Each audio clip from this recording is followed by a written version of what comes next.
Hello, everybody. Rick DiClemente with Astrology Unplugged. Nice to see you all. And tonight is a little bit of leftovers. We've never done any leftovers on this show. And they kind of just like in your fridge, they pile up on you. And then you go looking in there, and sometimes there's some good stuff to talk about. So we're going to talk about the eclipse, of course. We're going to talk about why things are so intense right now, which is much bigger than the eclipse. And I need to keep showing people why. And then we're going to talk some about Venus and Saturn, which I have stuck in my head from somewhere. And I want to thank Rick and Claudia for filling in for me last week.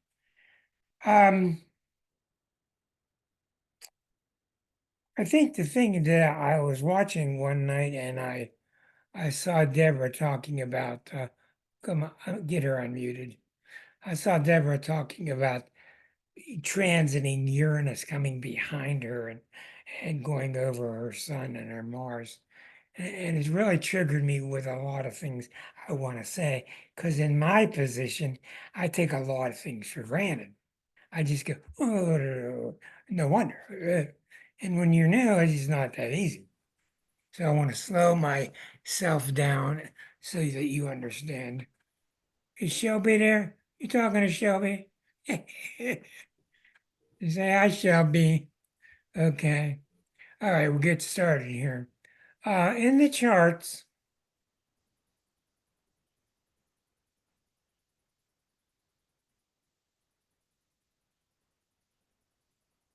on the unplugged list,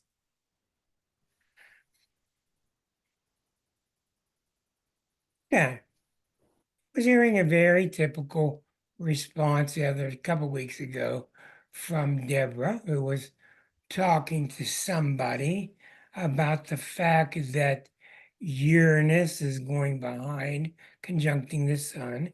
It's now at 21 degrees. Uh, and then it's going to also hit Mars.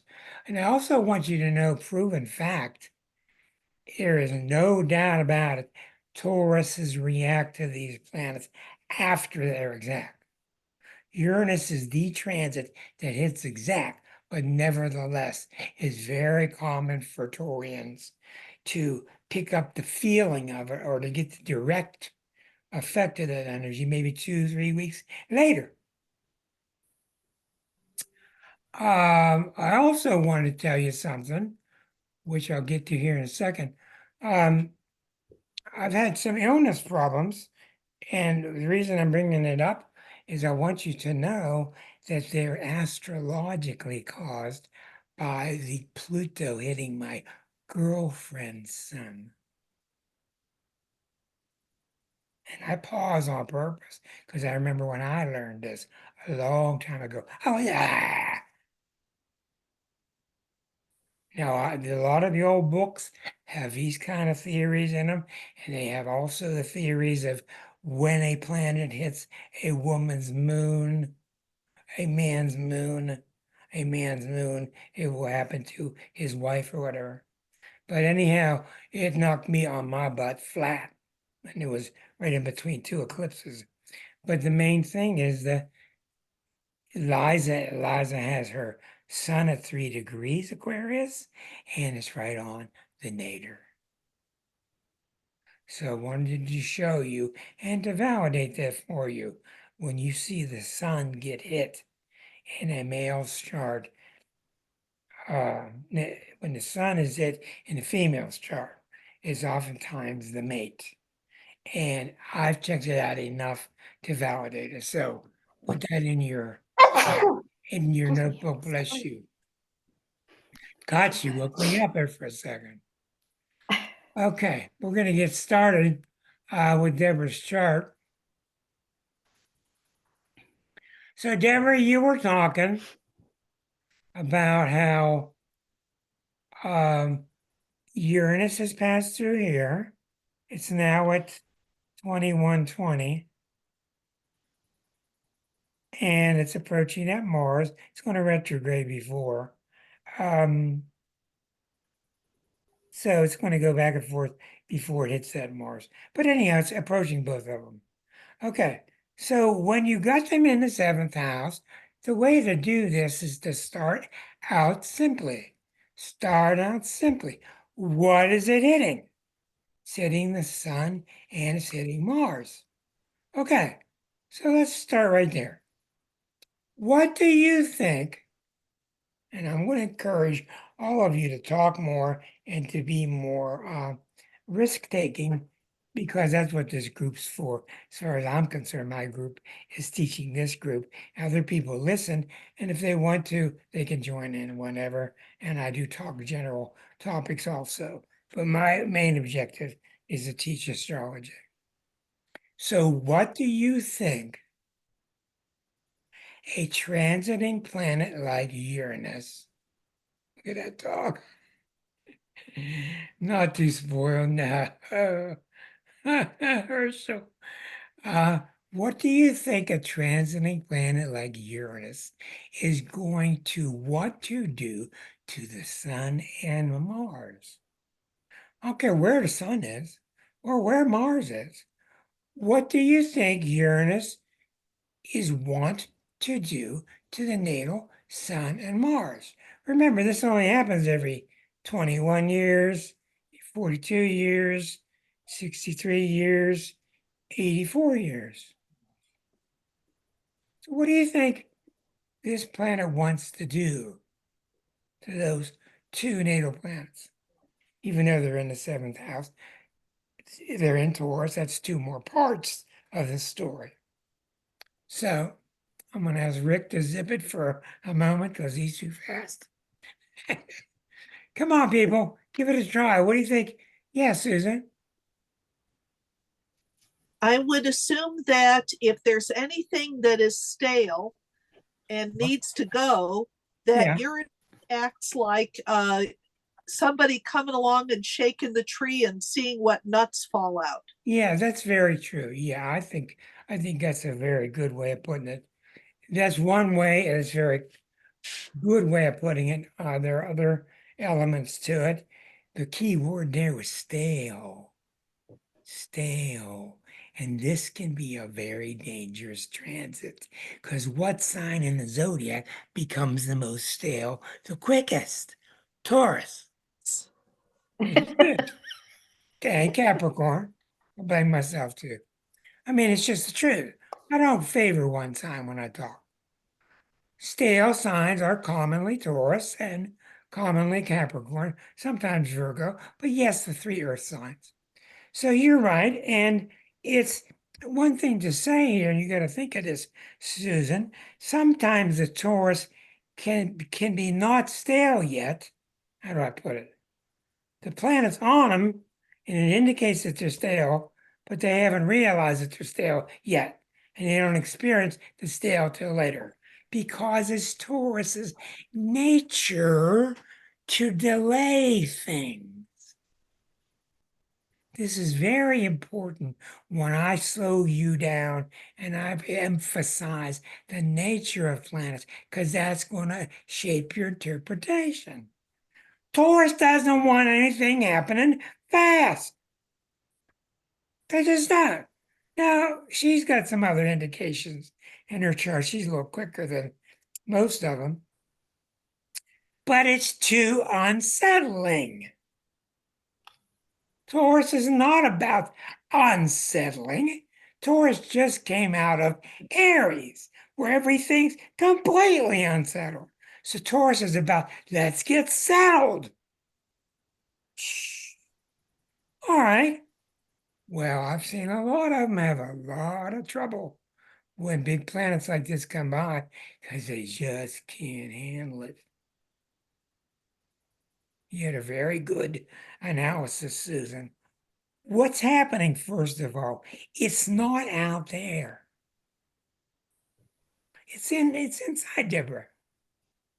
Secondly, it's been coming for a long time. Now, if her sun was at 4 degrees, 3 degrees, 5 degrees, then she'd have it kind of shocking. like it's happening to Liza's sun, 3 degrees of Aquarius. But sometimes we benefit by these planets sneaking up on us. And I use those words, and it just gets the insides ready to identify, oh, that's really me. That's my thinking. No wonder I'm thinking differently about my mom and dad. No wonder I think differently about where I grew up. That's where this stuff comes from. It comes from within you, and these universal powerful energies working their way up through us, yes. And then you get a reaction you like you had with Deborah, where she said, well, it was kind of questionable. This thing's coming up on me real soon with this attitude of, oh, I'm not sure what's going to happen, and we'll see. And I didn't worry about her, and I'm not worried about her because she has a nice history of reacting to the planets. Like I've said before, I'm not renting my boat to you. If you've crashed the boat the last 5 times out,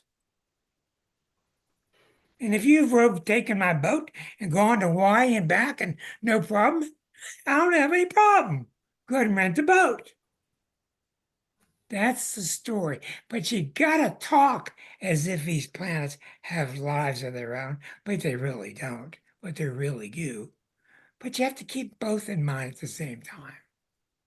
So if it's hitting my sun without even looking at the seventh house, without even looking at Mars, and without even looking at the sign of Taurus, what's going to happen when my sun gets hit? The sun wants to express itself. Where do Tauruses get in trouble? When we talk about cancer, the cancer that befalls a lot of Taurus people often befalls them in the throat because they're the sign that rules Venus. Venus rules it, and speech, talking, expressing. So that can hit them hard in that area. Hopefully not.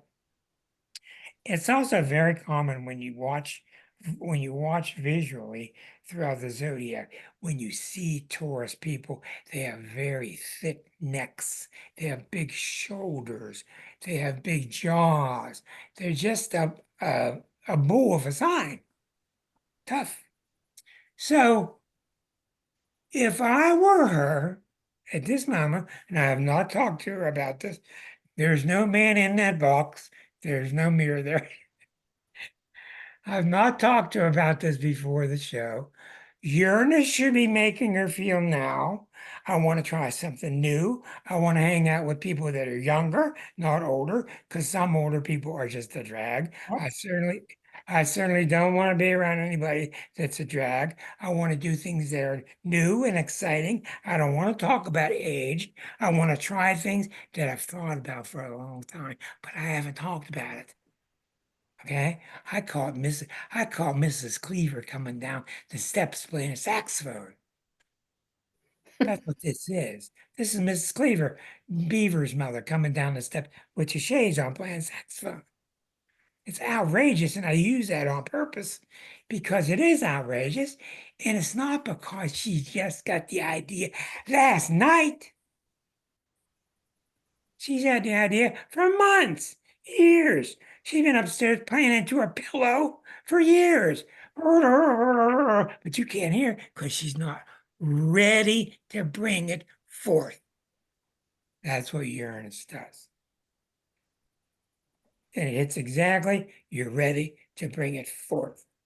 So, very likely, if I were talking to Deborah 3 months ago, I would talk to Deborah and tell her, look, Deborah, in 3 or 4 months from now, your friends are going to say, where are you coming from? Where's this new you coming from? What's going on?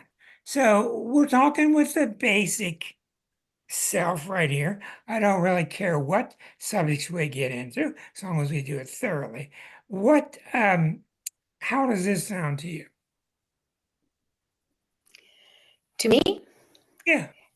it, y- um, Well, yeah, I do have a strong impulse to actually want to move and blow the pop stand.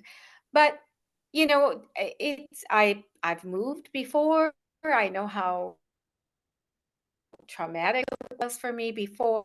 A, I don't want to move far away because my kids and my grandkids are here, and I love being a grandma and I love seeing them. So I love having them close. So everything I love is here. Um, but I will. I'm thinking about it. I'm thinking about moving. I've already planned a trip for February. I'd make it sooner, but the trip isn't scheduled till then. I'm going to Sicily and Malta because I like Oh, far away awesome. places. Now, So look, I'm making steps. well, look here. We're going to get this I'm straight. sorry. Look here. She's got Uranus next to Venus. She's got it square to Saturn. She's got Jupiter next to Eris. She's got Chiron at 2 degrees. So this natal Uranus is very active in her chart. It's part of this big T square here. So therefore, she's not going to have as much trouble with transiting Uranus like other Taurians are. Okay. Secondly, nobody said a thing about moving. You did. Now, this is a subject that comes up all the time. It's very common, especially when the moon gets hit. People change residence very commonly. And the most common thing in astrology is Neptune hitting the moon and you move near water. Always. Neptune hits the moon, you move near water because water is symbolic of spirit. Now, what matters here is that you get into a new regimen of renewing yourself. It doesn't matter if you're in the same town. The greatest thing for you might be to move closer to your grandchildren because they're a source of that youthful, zooming energy. Now, if you had had a history of renting my boat and knocking it over, then you'd have to be begging for a boat. But since that's not your history, you don't need to sweat. Oh, if I'm not moving, Uranus is going to come up behind me like Moby Dick. Huh. The story here. You do not seem stale inside because you're not. And a great big reason is that Venus, Uranus, is very strong in your chart. You have very strong Uranian energy, which is, Uranus is the enemy of Taurus. They can't stand the planet. I just got things settled down. Okay, so I'll go back in time. There was a time in the 70s when I was playing some guitar and I was playing, Cat Stevens and Neil Young and all the traditional songs. And Uranus was coming up on me. I can't remember exactly what it was, but it was exact. And I was not an astrologer yet. I threw out all the songs. I didn't want to do anybody's songs anymore. And I just picked up the Pepsi can. Brought to you by Pepsi can. Brought to you. And that would read from the milk bottle and milk in the crew and the milk.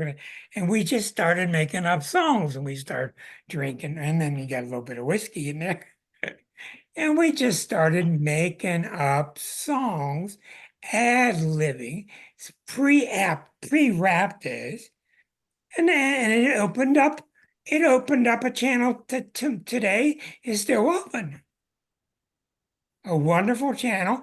I've got it on tape. It sounds like hell, yes, but it's fun. It's fun. And that's what Uranus wants. It doesn't want a new rap song. It wants you to be more spontaneous with your life. Now, no matter what you do, Uranus is going to pour through you. It just does. And when it's close, the amperage goes up. And when it's close, Mrs. Cleaver wants to come down and play the sax. She doesn't want to stay hidden anymore. That's your problem. You don't like me playing sax. That's your problem. I'm gonna play the sax. That's the symbology of Uranus. It's about being the real me. Being the real me, even if it's as mild as Mr. Rogers puts it. He put it very mildly, but it's a really intense experience. So she's getting a new trip ready. She's getting things ready to go. But the reason she's not having a complete knockdown, drag out, crazy time with all this is because she already deals with Uranus rather well. That's why I'm born with Sun opposite Uranus, right across the ascendant. Same story with me. And I'm a double Capricorn. You would think I didn't like Uranus transits, but I've had to learn to get used to it. So therefore, when we look at Deborah, and we're using her as an example student tonight with the Uranus transit, Uranus wants the real Deborah out. One time I was working with her and I called her Debbie. She said, "Oh no,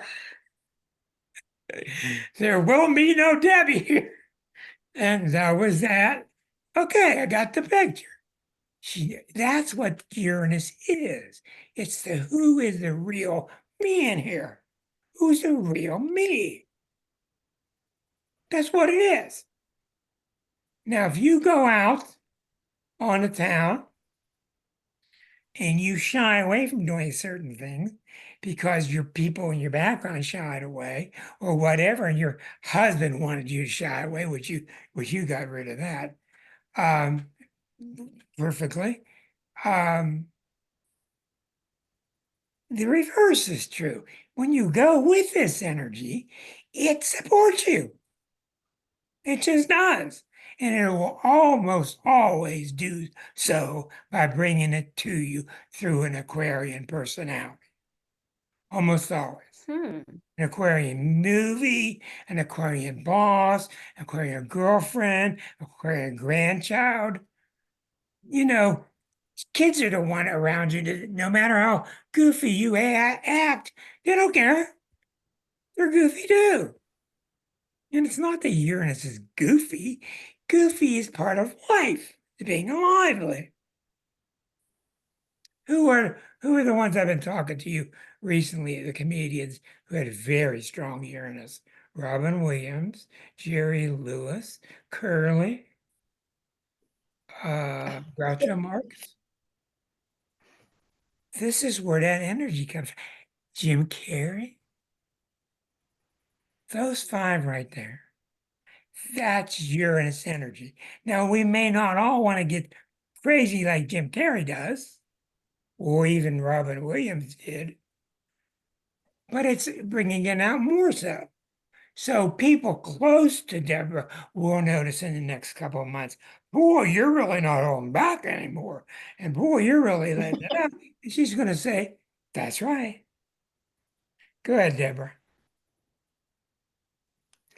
Well, yeah, the other, the point I brought up last week is simply that um, it- the big conjunction is coming up on the 20th at 21 degrees and some odd Oh, minutes. So it's God, right now, between now, Uranus now, and now Mars. tell me what's happening on the 20th? Jupiter Uranus conjunction. Oh, Jesus Christ. Right there, in between the two And planets. Pluto and the sun are exactly square, and the operation is 2 days later. Hey, I'm just going to go. Do with me what you will. Yeah, It's the only thing I can do. that's the best way to go into any kind of You're surgery. exactly It's right. like, I'm in your hands. Breathe. Let them play music or whatever till, That's why I've always let it go. respected you and been interested in your chart, because you show so much non-Taurian energy, but you also show the Taurus. So I've learned by watching your chart. Okay, so what I'm trying to tell you is now we're going to eventually look at the Libra-ness of this. We're going to look at the seventh house of this, But the main thing's to start combining the energies. Well, the sun doesn't need much of a kick in the pants when Uranus comes by. Imagine throwing some matchsticks at the sun as you're going by. That's how it feels about it. All right. The other planet, Mars, same story. Now, when the sun and Mars get involved, you will have to use your common sense. When these things get close, they are dangerous. You need to watch them. I had a gentleman once who had, I forget what it was. It was a combination just like this. This is 40 years ago. I'm on the radio. I gave him a date 3 months from now. He worked in a machine shop. I gave him a date with like Uranus was heading Mars that day.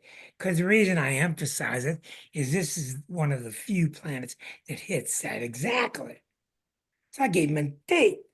I said, you wear your helmet that day in the factory and avoid the machinery and all the whatever you can do in a factory. So he went to the factory, he forgot his calendar, and he went to work. And then he remembered, oh, that's the day. Today's the date. And Uranus hit his Mars, and he had his helmet on, and a piece of hot metal came flying across one of the grinders through the air and into his eardrum.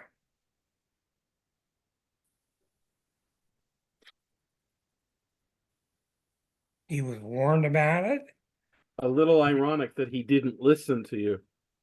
You're exactly right. And the reason he got hearing problems from it is because he didn't want to hear.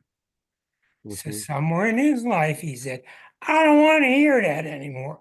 And the body says, well, I'm not sure how I can help you. I got an idea. Let's just stop that eardrum. But and that's just to show you how unbelievably accurate these things can be. And you can see Rick is on this. So what's happening to you in general is there's a part of you that's always been feeding through your Venus. You've got Uranus, Venus. So Venus is you're very open to meeting people, new people, happy people. Let's go dancing. But how are you when it comes to motivating yourself first? That's the Mars. So now we're looking at the fact that this is all happening to your Sun and Mars, which are quietly embedded in the seventh house. And if I have to say so myself, they're both square to Pluto. And they're both square to the descendant and the ascendant. Okay, so we see that there's some issue here in her life, and I would dig deeply in a personal reading with Deborah to try to dig up what that Pluto square Mars means. And the Sun square Mars, it can be meaningful, or may not, but you have a very nice Sun Mars trine to Saturn, which really helps out here. So the whole point is a seventh house Libra, a seventh house Libra planet is like having a planet in Libra 3 times. It's in their seventh house. Well, the last thing Uranus wants to invite to their parties is somebody Uranian. I mean, they're not sticking the muds, but Libras like things to go smoothly, and they get all the food prepared and they're very tactful and all that.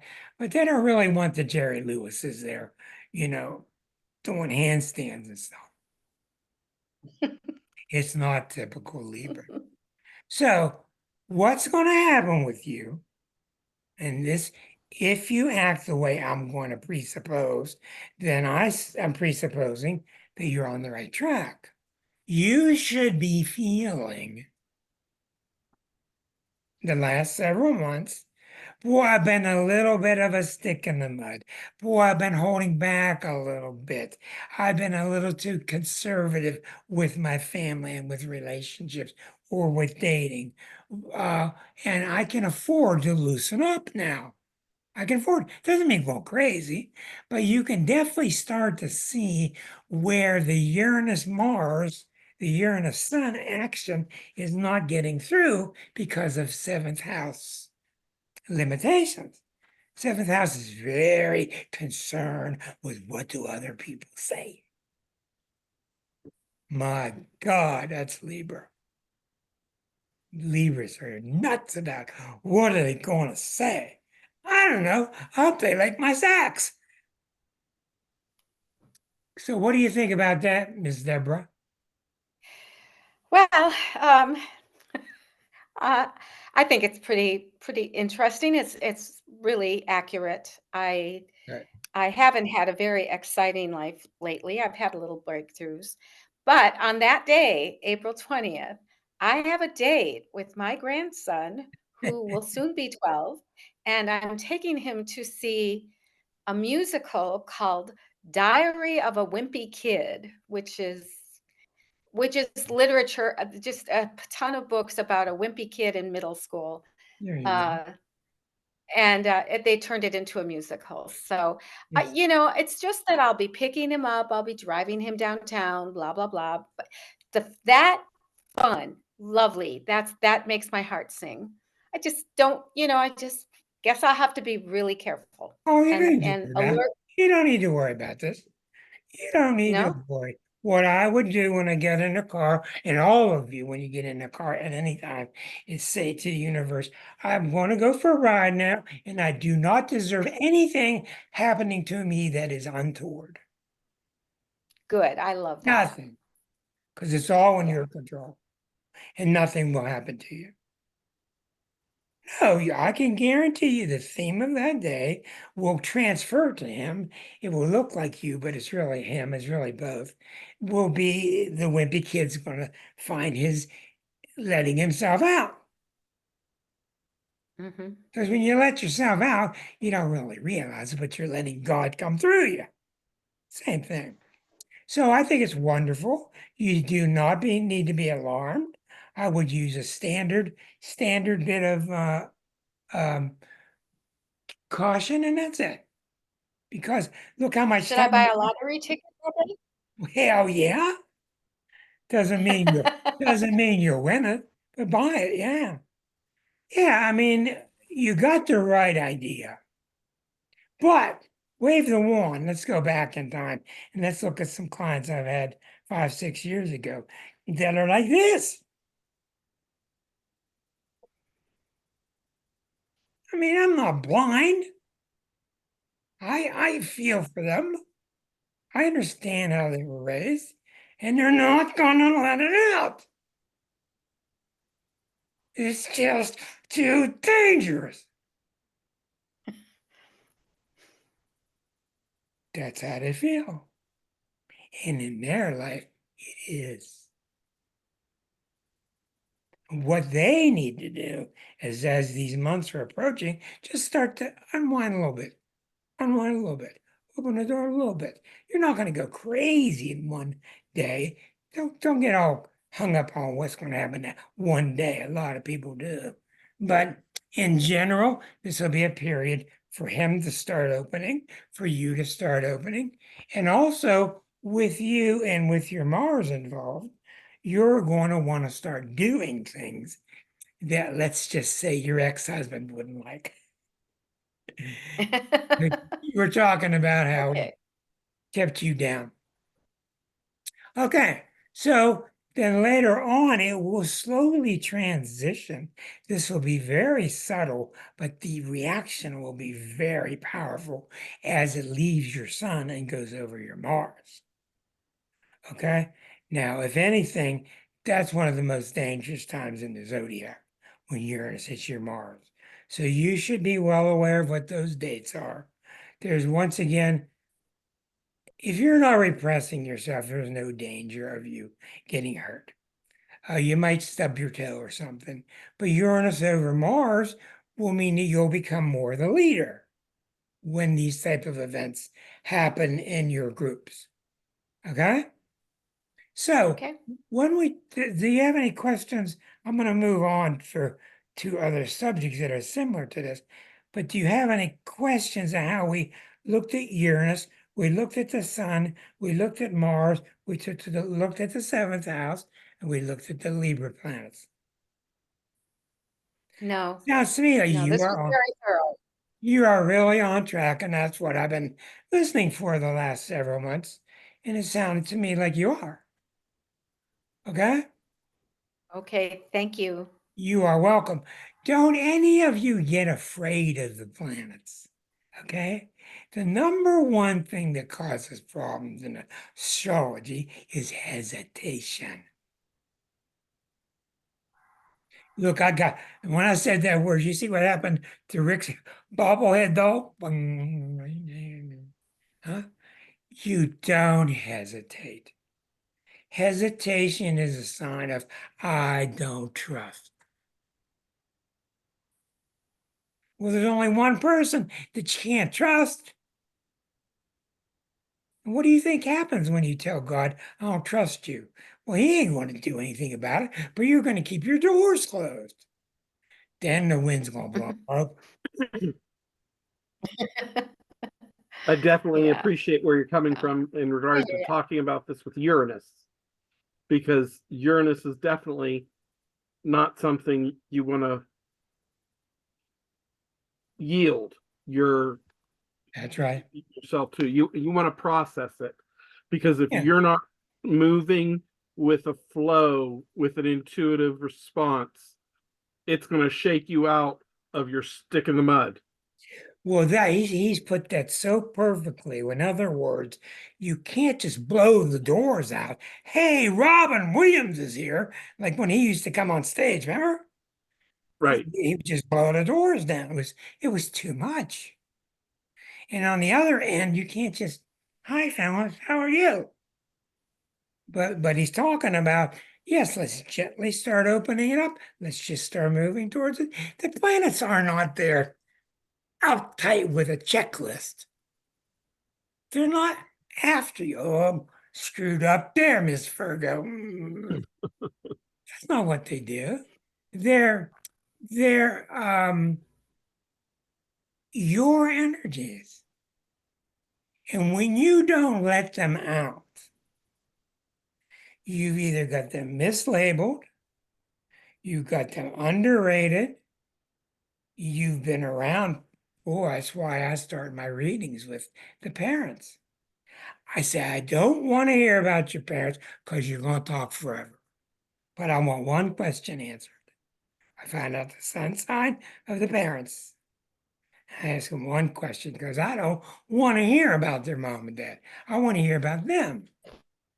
And I asked them between the ages of 5 and 15, what was it like for you? Not was your mother like? What was it like for you to be around your mother? And 90% of the people will start to tell you what their mother was like. That's not what I want to hear, because then you open the ego up to all this excuse making. Instead, repeat the question. Between 5 and 15, what was it like for you? What did you experience when you were with your mother? Oh, I was embarrassed. Good. Well, why were you embarrassed? And then she went on with her reasons. What was it like when you were dad? Oh, I felt great when I was with dad. We had a good time, buddy. Then I'm done. Unless I hear something really outrageous. Then I ask them for permission to take a further glance at the mom's chart or the dad's chart. But I want to come back. And what you have with people like Rick's talking about, people that are taught as soon as they go peep, shut it. You don't need to shut it as soon as you go peep. You just don't need to.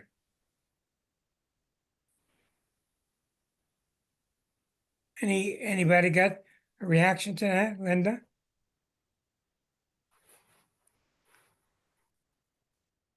I'm not sure what part you want me to react to. I was I kind of, just want to know if you have a reaction. Doesn't matter. yeah, I sure did have a reaction to your making the distinction between talking about your mother and talking about how how you felt. And I was sort of stuck back on that, really. Yeah. My mind went Yeah. off in a tangent there a little bit. It's another thing where we're told to sit on our tape. Behave. I don't want to behave. I got something to talk. I want to sing this song I brought to class. Right? I don't want to behave. Just because you behaved, how'd that work out for you? Didn't. But the funny thing is, once you start letting it out, you feel less need to get it out. You feel less pressure inside. That's where the trouble comes, when you're denying that you're increasing the pressure inside, whether it's Pluto or whether it's Uranus.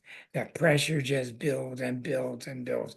And why do you think the country's in the state it's in? Have we been in a healthy fashion? Let's just bring 1930, since that's when it was discovered. Have we been using Pluto's energy in a healthy fashion since 1930? Hell no. We've been abusing it. Have we been using Uranus's energy since the 1870s? 17 something. Well, we sure have become industrialized, and we sure have found machinery to help people become free. But what do we have now? We've got the cell phone controlling us. So she's on the right track because it's going over her son.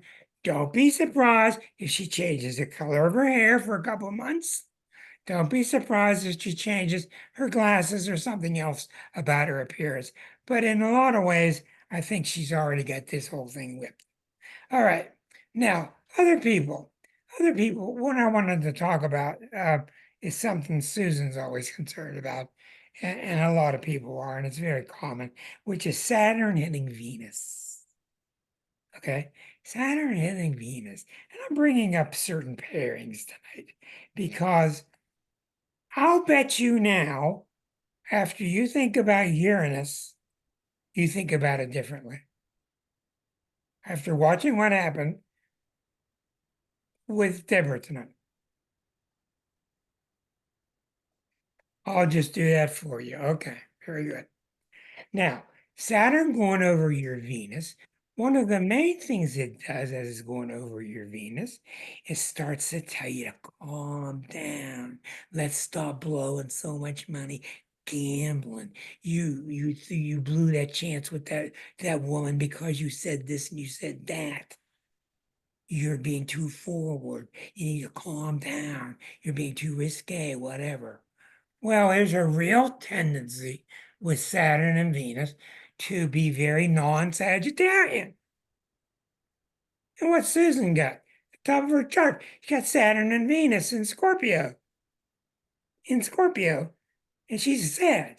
So you've got a real difference of energies here. So the Sag is not going to be allowed to express itself like a typical Sag does. It's just not going to, because her inner self won't be comfortable with it. And there are probably good reasons, by comparing it with the past life chart, when she took this life, that she did need to calm down some. When you look at her past life compared through all the lifetimes and into this lifetime. And what did you find? She's very controlled. And where is she for years?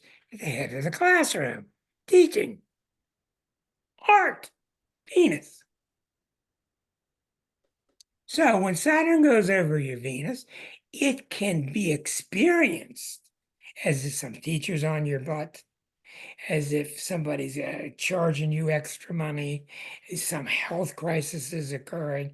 Yes, yes, yes, yes, yes. But that's not what Saturn's trying to do to Venus. You have to think of this. What's Venus's function? And if you can't answer these questions, then you're watching the wrong show. What's Venus's function in your chart? Take a chance, somebody. Come on, Diane, you can do it. What's Venus's function? Please, why? You're breaking up on me, Erica. I was asking Diane, what's your Venus function about? Well, when I think of Venus, I think of beauty, um,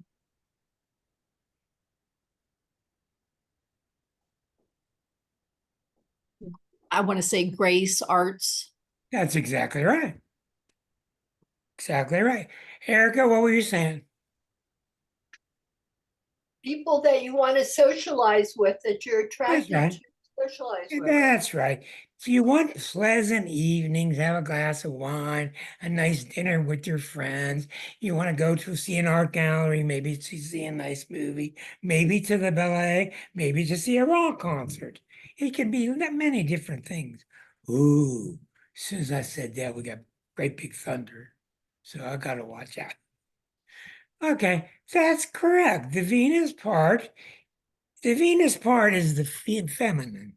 It lets people in. The Mars goes and opens the door or crashes the door open, but the Venus allows in. So when you're born with Venus next to Saturn, we're going to talk about when you're born with it as opposed to the transit.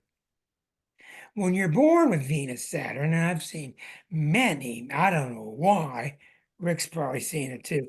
I've seen tons of people born with Venus Saturn. Opposite, square, conjunct. I've seen hundreds of people. I don't know why. Well, I've asked myself, why do they come to see an astrologer? Why do I see so many people like this? Now, one thing I'm going to tell you, and this is what you learn from Arroyo. Venus Saturn people can be wild because they're really inherently so uptight that they're overcompensating. That's simple. When there's an issue of overcompensation, think of Arroyo, take that aspect, turn it around. It's very common with Venus Saturn people that they're too wild. But the too wild is just sitting and hiding behind how cautious they're being. I've often told you, I'll let you into the foyer, but you're not getting into the kitchen. Venus, Saturn. Come on in, I give you a cookie, give you some milk, have a seat in the foyer, please. You're not going in my kitchen. And let me tell you what, this can be very big trouble. This can dominate an entire chart. Venus, Saturn, Moon, Saturn. Because Saturn teaches you, I'm not sure what's right, but don't open that door, Rick. I don't know. I don't know what it is, but I'm gonna listen to it. And Saturn's lessons are always through fear. So you have to take these aspects very seriously. The aspect, the orb, the sign it's in, very important. So when I go to look at Susan's Venus Saturn, I'm not going to just look at her chart. I'm going to open up all her charts and look at all of her harmonics because she's a Sagittarian and she doesn't have much trouble giggling and having fun and being lively, but there's still something in there that's saying, you ain't getting in my kitchen. And that's coming from a past life. Now, I'm not sitting in judgment, but I'm trying to find out where she did. Where did she sit in judgment of herself? That's what charts are all about.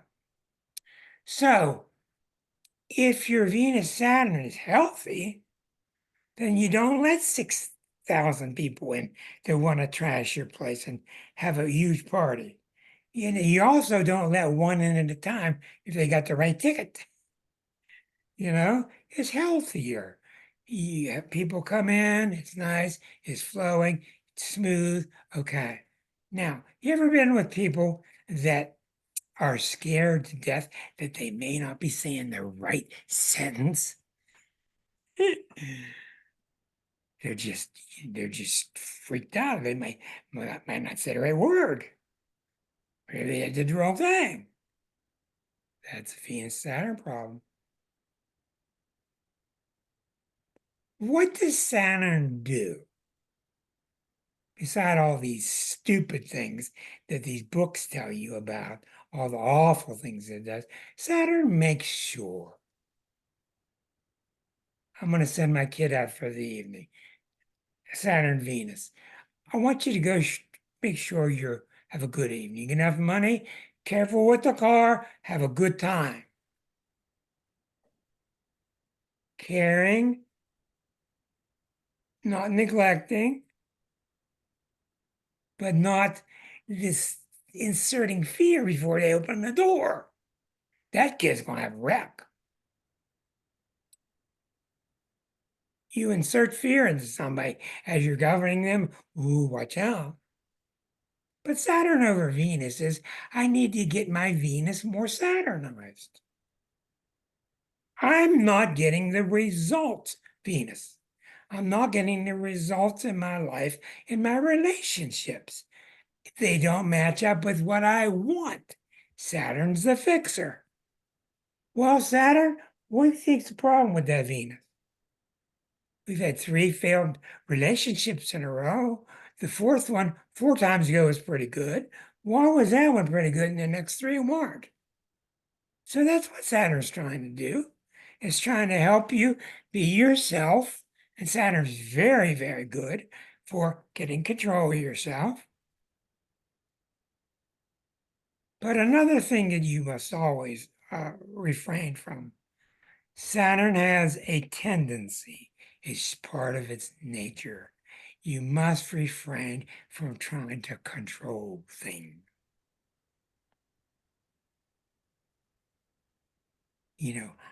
My girl's coming over tonight. I've been reading this book. I know exactly what I'm going to talk to her about. Just be yourself. You don't have to over control everything because she's going to sense and want out. So that's what can happen with Saturn Venus. It can be very important.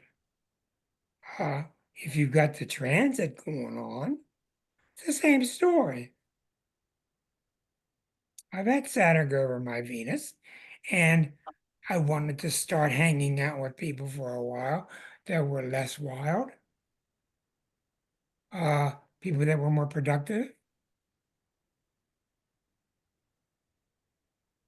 But if you're starting to have the problems from these planets, if you're starting to have the problems from Saturn, it's because you're being too uptight. If you're getting the problems from Uranus, it's because you're being wild and irresponsible. The zodiac only cares about one thing, besides that word love. The zodiac ultimately cares about one thing, and that's how responsible you are with your life. With your creative energies, with your people friends, with your money, with your art.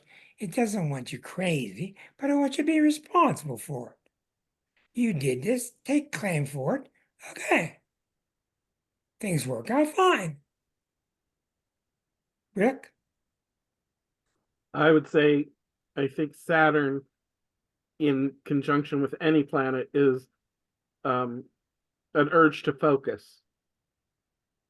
Very And good. with Venus, focusing on how things relate, what relates. Okay, Rick, you're focusing on your Venus. What are you saying when you focus on your Venus? How do you relate? Exactly. How do you find harmony? Very good. Creating it. You see, it's all because Rick has his base keywords down.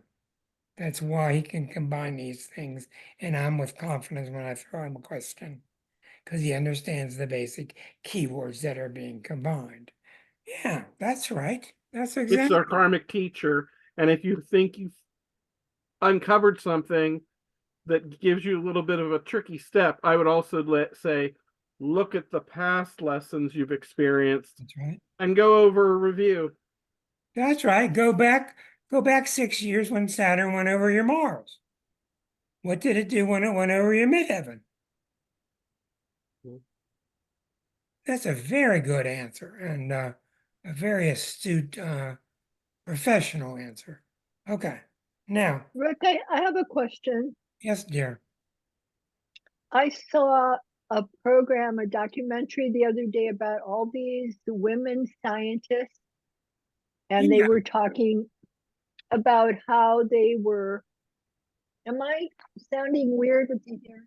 Near a little breaking up. Okay, let me not use them. So there was That's a lot better. I'm sorry? It's Much better. Okay, thanks. There was a woman who went to, I think, the South Pole. There were other, PhD women, and they were all talking about how they were the minority as scientists, where there were the majority of men, and the men completely did not want to give them any credit, made them feel left out. Their superiors took their work and took credit for it. And I was wondering whether that's a Saturn Venus, perhaps. Give me an example. In academia, in science, in these various companies where these women, Oh, yeah, you're exactly right. but That's they were Saturn. not Yeah. given the credit. Yes. How do I put this? When you're talking about science dominating the human spirit, Saturn tends to do that as an excuse for having no heart. On the other hand, Saturn does it properly because it's trying to keep the emotional part of it under control and not flipping out. Oh, I discovered the moon. Look, I discovered it. No, you didn't. So you got to watch it. But the problem with Saturn is all these books that were written for so many years, and for the longest time, the farthest thing you could see was Saturn. And it had a ring around it, made of ice. So Saturn's really gotten a bad rap. It's very unfortunate. Just now are we starting to get more honest appraisal of what it is. And if you study thousands of charts, you will always start with Saturn. You ain't going anywhere unless your Saturn is healthy. You just not going anywhere. Period. Why? Why is that, Rick? Why is it you're not going anywhere unless your Saturn is healthy? Because you have to be able to move within the structures. That's exactly right. That's exactly right. And then when we talk about healthy, let me ask you that. What is a healthy Saturn? One that has a healthy structure, their systems are go, optimum performance. You wiggle the building and it doesn't crash, but it wiggles. Right. Exactly right. Has enough flexibility within the structure. That's exactly right. To not be rigid. That's exactly right. And that's why I'm going to go to the USA's chart here in a second. Erica's question, though, brought a highlight to the women's experience in a male-dominated field. Right. And I feel like the Saturn structure sharpened their understanding of form, and they were making advances in an area that men couldn't relate to because they had to work hard. The men had to work harder to do what the women were finding successfully and making it look easy. Natural. I think that would have potentially created trouble. But the women can then have integrated more between male and female drives, whereas the men are frustrated and not as easily able to incorporate the feminine. That makes beautiful sense. And let's talk about it. Let's all unidentify with our unisex shop here for a second. The girls are brought up to play with Barbie and to take care of the babies and to feed the babies and protect the babies, put cloth on the babies, show each other their babies. My God, what's that bump on mama's belly? And talk about their relationships. And then guys are about, tough, get my spear. Well, if somebody's going to go chase down that rogue elephant, it ain't going to be the women. Right? And then through time, they're starting to match up a little more and more. You can see it equating more and more. God love them, and thank goodness. And nature itself is healing itself. We don't need to be as black and white. But I want to point that out once again to you from an earlier discussion. One of the big problems with Saturn is you take a healthy Saturn and you over control with it. And that's because your heart's not beating enough. You're not being compassionate enough. You say that's what the rules are. That's the way we've always done it. Those are all BS answers. Mhm. And that's how you get a patriarch in charge. Right. The woman will lay a good trap for the rogue elephant. Yeah, it's called beef stew, something you eat. Yeah, that's exactly right. But then on the other hand, you got to have the strong Saturn, or the tribe's not going to make it. You're just not going to make it unless you got good defensive walls and you got good campfires going on in the caves. You see the point. But get your tongue ready to give a big raspberry to people when they start to badmouth Saturn too much, because it really is appropriate. Because Saturn does a lot of really good things, and it does some things that aren't, and it's understandable. Okay, let's go to another combination, and I think you'll continue learning about something like this. Okay, let's say you got a Mercury. I don't kind of let's not put it anywhere yet. Let's say you have a Mercury, okay, and your Mercury's next to Neptune. I saw one the other day of a person that was way too Neptune. Mercury, Neptune. What do you, before you can translate, let's not worry about 2 degrees, 3 degrees, 4 degrees. This person's got a Mercury Neptune conjunction, or it can be opposition. A lot of times, these conjunctions, unlike the books tell you, oh, conjunctions are always good. Mhm. That's not true. Trines are usually pretty good. Sextiles, not the conjunction.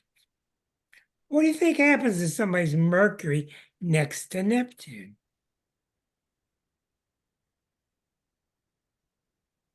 I got a Pisces friend, God love him, since 4th grade. He's asked me for the 4th time how my operation is going. And I've told him it's not for weeks yet. I'm keeping an eye on you. I know you are, buddy, and I appreciate it. There's a Mercury Neptune fellow. Ooh. His heart's in the right place. What happens with Mercury Neptune? Come on, think. Never not you're a lot smarter than we think. How close is what's that Mercury Neptune mean to you? Sometimes delusional, Yeah, very super sensitive, that's right. and spiritual Yeah, spiritual or spiritus, you have meaning you have a very good understanding of your basics. Yes. yeah. Mercury is how my mind, how my my mind is hearing as speakers, receivers, how it's picking up from the world, and how it's communicating out, how it's receiving, how it's broadcasting. That's what Mercury is. If Mercury is not working well, then you're not receiving clearly, and you're certainly not broadcasting very well. Now, when you get Neptune too close, Neptune, go ahead. They can be cheaters. They can be Sometimes. cheaters, they can be liars, they can be thieves. That's absolutely right. Yes. Incredible salesman. Big bullshitters. Yeah, because they cheat. What? Yeah. What was that, Renate? Because they cheat. They're, I'm talking about my son. Oh, well, let's not Cheating. go there where your son is. Okay. Yeah, The reason why is Neptune doesn't care. The basis of Neptune, George Bush, the basis of Neptune, it doesn't care. Well, what does that mean? That sounds awful. It's not awful. Neptune's basis is nothing really matters. And that's a wonderful thing. If used properly, nothing really matters. Listen to George Harrison songs. He said, within you, without you. It's just all about, don't get hung up on all this stuff. Let it go. But there's a difference between, hey, nothing really matters, and, hey, man, nothing really matters. There's a big difference. That's the problem with Neptune. That's the problem. And that's where Pisces try to slide by, cheating you, trying to act like you're one thing when they're really something else. When you talk about nothing matters, it's only proper to use it in the context of God. Nothing matters in terms of, I'm not going to give this person a better seat than that person. That's the only way you use Neptune in that fashion. When you see Christ's hands in front of him, when he's opening the world to you, that's Neptune. He's not saying to you, it doesn't matter. He's saying, I don't want you arguing about things. There's enough for you in Israel and the Arabs. It's enough for everybody. So that's why when Neptune goes over your Mercury, it can be the most glorious time of your life when you learn great meditation and great books and great films, and you have these phenomenal mental experiences. And it can also be the time when you go, you get alcohol and you're S-faced and you've just gone too far with it.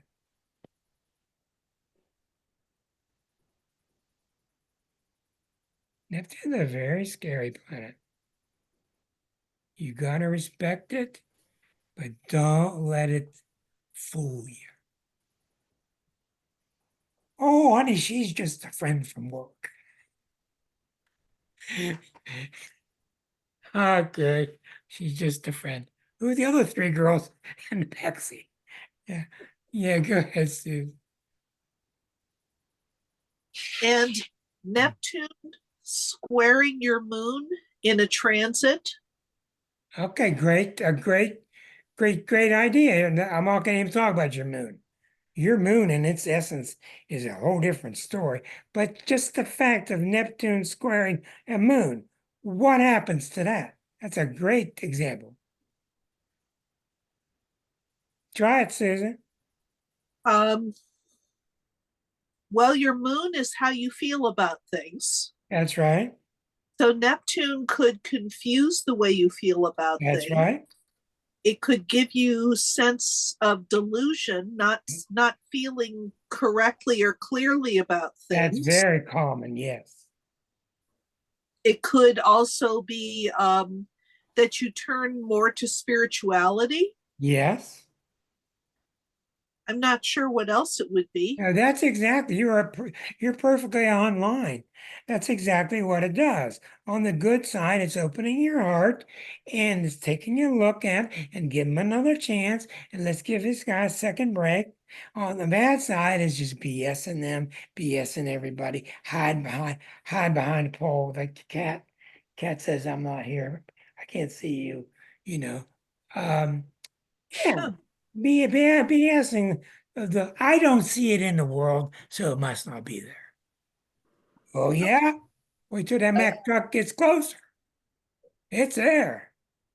So you also mentioned that people move close to the water when they Now have that's very unbelievably common. Yes. Especially when there's a fourth house connection. Yeah. Fourth house or the moon. That's right. This is actually something I'm currently doing. I just signed a lease on a place that's right by the water. Okay. Oh. 95% of the people will follow your suit. They do it because they unconsciously, I live by a river here. I'm about a block from the river. And Neptune was on me when we moved. Being near water unconsciously gets spirit in your mind. Spirit is flowing through you. Okay. Right. So you're exactly right.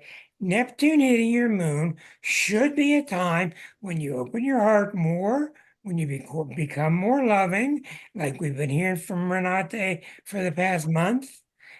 She's been a perfect example of what Neptune's been doing to her. The bad example is when somebody can't get a handle on it and they turn into I don't care. They turn into I don't care. Hell with it. And that's really tragic. And what that comes from is they've opened up before and they've gotten nailed by it, and they start to regard every time they open up in the future, that's what's going to happen. It's not. What really happened is they opened up, but they didn't open up. That's what happened. So I just had a client back in Hamburg, and she had Neptune opposition transit, and she has a guy who had was married or something. And I was telling her all the time, you are idolizing that guy, and you will be very disappointed. And she got really angry about me because I told it her again every year, as long that. And of course, one day it came, and it ended up. He was lying on her. He never wanted to divorce this woman. Blah blah blah. So yeah. that But story you just said, you that's want to tell the person that that's they exactly right. Very common. And why is that? It's because the native person doesn't want responsibility for themselves. Oh, that's That's where it comes from. They're also using rose-colored glasses, That's which makes why. them That's the why. target for the deceiver. That's right. Yeah, and then they can blame the other for being Sure. the deceiver when really the self has deceived itself. Right. That's That's why I why talk about the rose-colored glasses. I told Not you real. guys, I told you guys a month ago, I had a client here that had Neptune on his sun, and I said, I'll see you in a couple of years. Everybody laughed. And he was sitting there. I said, I'll see you in a couple of years, Chuck. Bye. You go handle Neptune. He's very strong Neptunian. He went out and he handled it just right. He handled very sensitive issues. He did it right. But with me there, he would be tempted to, I got to do the right thing. Well, I don't want to be his school board in terms of what the right thing is. I don't know what the right thing is. Right. Got to come from you. But you're exactly right, Renate. That's very common. I've had so many clients have Neptune on them. Hey, my buddy is going to lend me $5,000 so I can open up this pizza shop. Okay, okay. You go pay it back when? Oh, I don't have to pay it back. Special kind of loan, Linda. I had a personal experience when I started working here in Edmonton, Canada, and I needed a car and I hadn't much money. And then there came a guy, he was a Pisces. And the day he wanted to sell the car to me, the sun was on my Neptune. And I knew already he will cheat on me. And exactly, he sold me a car for $1,000. And after some weeks or maybe even 2 months, it broke down. But I course. knew but I needed that car, but that was so clear for me. Oh my God, a Pisces and the sun on my Neptune. That's a I get- very typical story.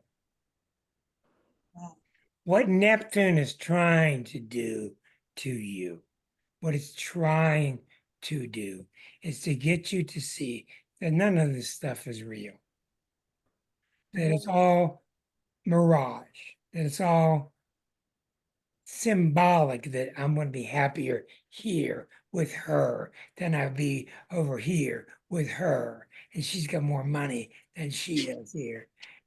All this stuff, it's just illusory, and it's taking the focus off of your own growth. And that's what Neptune is about. It's about surrendering and letting him take over. Okay, we got several minutes yet near the end of the show. I wanted to show you today's planets. I got a chart here that's from 7:04 tonight. Okay, let me see if I can go get it. Here's a chart of tonight's show. 7:04 my time. Okay. Now remember, one of the main things happening now, I told you a month ago, these planets are staying grouped together. And already you see the moon is about ready to leave the pack. It's been here for 2 weeks. It's going to start all by itself, all by lonely. And all that time it's out there, it's going to be a bucket handle, which means the moon is going to be emphasized, which means extra moodiness. Then it'll come back in the pack and it'll go back out again. And eventually, this Uranus, Jupiter, and the sun will start to spread out, and this whole tight grouping will start to spread out. But look right here. You got 1, 2, 3, 4 planets within 5 degrees. Yeah. This is why things are so intense right now. 4 Aryan planets. And Aryan planets don't like being together. They want to be the boss with 1 machete, not 2. That's what they do. Mm. And then look what you got here. The quiet sleeper. The Pluto square to Eris. 24-2. This is the story. This is the story. These 2 planets are pretty much containing all this. So what you're seeing astrologically, is you're starting to see this spread out, is that we've been going through months and months of this Uranus, of this Pluto Eris. And that's been causing a lot of severe questions, down to the fact, whoever thought we'd be sitting here discussing whether we wanted to continue to be a democracy? You never had that question a year ago, 5 years ago. Now it's everywhere. I'm not sure if we do or not. Well, what kind of question is that?